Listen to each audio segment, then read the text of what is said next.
طبعا ارحب بكم واشكرك هاي المبادره الحلوه.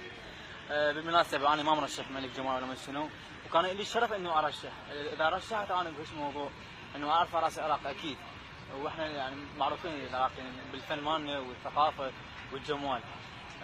يعني بس انا كتبت على الصفحه مالتي قلت انا ما مشارك، واللي انا شوف اذا حسيت هذا اللقب انه يستاهل هذا اللقب، انه هو اللي على الساتر الجندي اللي يلبس هذا الزي العسكري، هذا الزي الجميل اللي دائما يدافع عن الوطن.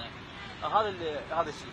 تدري انا مرات اموت 100 موته انه اني صدق انا يعني بطل باختصاصي، بس هو كله باختصاصه انه اتمنى يعني ويا الحشيد او ويا المقاتلين انه بس حتى لو بس يعني لو بس ارمي طلقه واحده على العدو هاي يشرفني.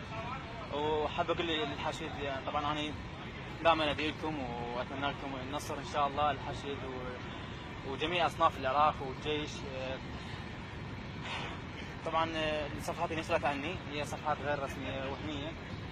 هم يشوفوا بالعكس، هم رادوا يسخطون، دائما يشوفوا الفنان العراقي دائما يحاولون يسخطونه، بس احنا بهاي الحاله انه ما يسخطون، بالعكس هم يزيدون شهره، يعني يروجون لنا بلاش وخلينا ينشرون لنا الباقي. الحمد لله والشكر.